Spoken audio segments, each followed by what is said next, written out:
누가복음에 보면 한 부자 청년이 예수님께 와서 어떻게 하여야 영생을 이룰 수 있습니까? 이렇게 물었고 예수님은 그 청년에게 계명을 지켜라 이렇게 말씀합니다.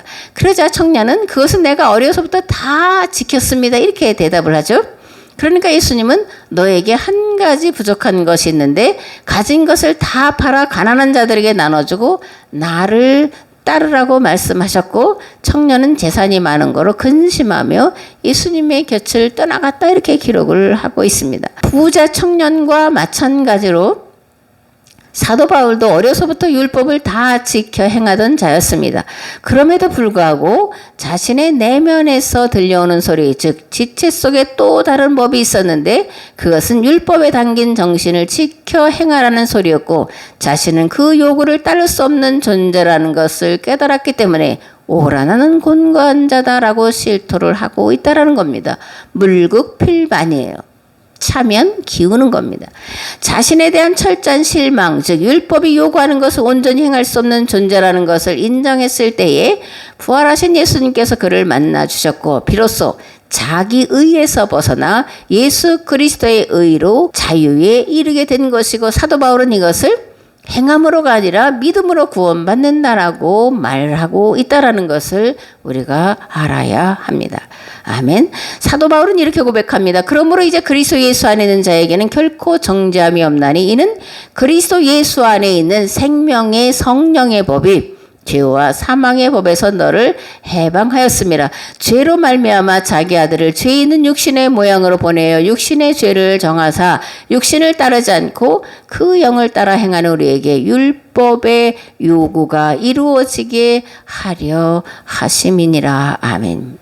사람이 거듭나는 것의 출발점은 내 행위에서부터 출발하는 거예요. 그러나 완성은 오직 예수 그리스도의 대속의 은혜를 힘입어 이르게 되는 것인데 이것을 신인 협력설이라고 말합니다. 지난주에도 말씀을 드렸는데 구원은 하나님 100% 그리고 인간 100%에 의해서 완성된다라는 거예요.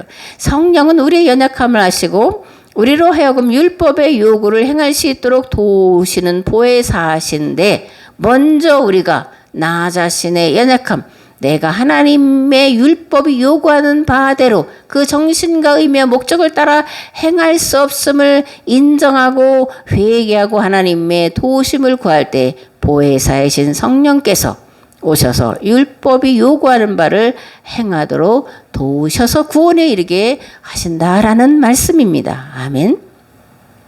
하나님께서 우리를 새롭게 하셔서 이루고자 하시는 바는 그러면 무엇일까라는 건데 사도 바울은 10절에서 그리스도 예수 안에서 선한 일을 위하여라고 말씀하고 있습니다.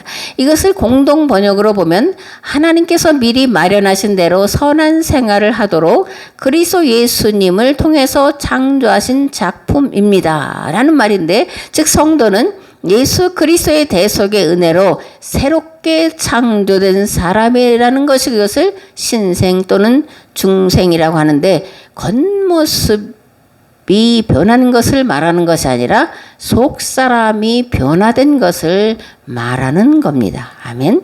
그렇다면 속사람의 거듭난 자의 삶은 어떠해야 되는가? 갈라디아서 2장 20절 말씀을 들어서 말씀하면 나는 그리스도와 함께 십자가에 못 박혔습니다. 이제 살고 있는 것은 내가 아닙니다.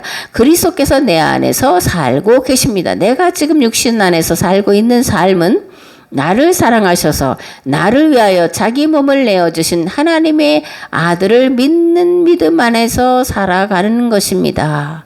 이렇게 사도 바울은 말씀을 하고 있습니다. 이 말씀은 거듭난 자는 자기 뜻, 자기 목적, 자기 이익을 위해 사는 자가 아니라 오직 나를 사랑하셔서 나를 위하여 자기 몸을 내어주신 하나님의 아들을 믿는 믿음 안에서 살아가는 것을 말하는데 구체적으로 말하면 새 계약 공동체여 새 구원 공동체인 교회에 속하여 신앙생활을 하는 것을 말합니다. 교회로 하여금 교회되게 하는 일에 힘쓰는 것을 말하는 거예요. 그렇다면 교회가 교회되는 일이란 무엇을 말하는 것일까? 교회에 속한 자로 예수 그리스도께서 걸어가신 대신 그리고 대속의 길을 따라가는 삶을 말하는 겁니다. 성도는 개인 구원이나 영혼 구원을 위해 신앙생활을 하는 존재가 아니에요.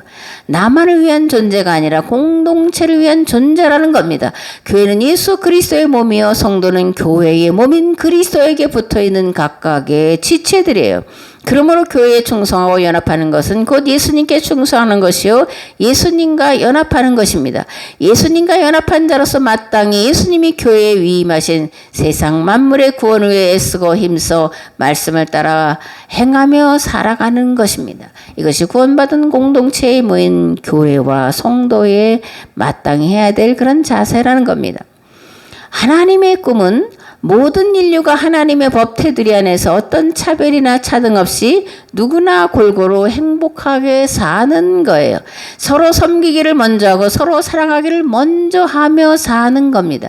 이 일을 이루시기에 하나님이 사람이 되신 것이고 사람의 죄를 대신 담당하기 위해 십자가에서 죽으시고 부활하심으로 성령 강림을 통해 교회의 몸이 되신 것이고 세상 구원 책임을 교회와 성도들에게 위임하신 겁니다. 교회와 성도는 가장 큰 꿈을 꾸는 존재예요. 하나님의 꿈을 꾸는 존재입니다. 하나님의 꿈은 세상을 구원하는 거예요. 아멘. 근데 오늘 우리가 처한 현실은 어떻습니까? 러시아와 우크라이나, 이스라엘과 하마스 사이의 전쟁은 지속되고 있고 수에즈 운하의 자유로운 항해를 막고 있는 후티 반군을 공격하기 위해서 영국과 미국이 예멘을 공격하고 있고 북한의 김정은은 계속해서 불장난을 하겠다고 엄포를 놓고 있습니다. 그러나 두려워하지 말기를 바랍니다. 앞에서 고조선과 대한민국의 건국이념은 홍익인간과 제세의 이와 사상이요. 이는 국민 생활의 균등한 향상을 기하고 항구적인 세계 평화와 인류 공영에 이바지함으로써 모든 인류와 만물이 안전하고 자유하고 행복한 삶을 살도록 하는 일에 힘써야 하는 것인데 그런데 놀랍게도 이것은 하나님의 꿈이기도 하다는 것을 우리가 알아야 되는 거예요. 우리는 대한민국 국민이고 우리는 성도이고 교회에 속한 그리스도의 몸인 교회에 속한 각각의 지체들이에요. 그러므로 거듭 말씀드리지만 성도는 하나님의 꿈을 꾸는 자여야 한다라는 겁니다. 세상 구원이 교회와 성도에게 주어져 있습니다. 교회와 성도는 이 일을 이루기 위해 끊임없이 하나님 앞에 나아가 기도해야 됩니다. 세상이 해결할 수 없는 그러나 반드시 해결해야 할 문제를 가지고 하나님께 나아가 문제 해결을 위한 길과 방법을 구하고 찾고 두드려야 합니다. 그러면 긍휼과 자비가 풍성하신 하나님께서 전쟁이 그치게 하시고 가난한 자, 부한 자의 차이가 없어지도록 편균케 하도록 하시고 악한 마귀의 세력을 깨트리시고 이 땅에 하나님의 의와 하나님의 나라가 이루어지도록 역사해 주실 줄을 믿습니다. 아멘.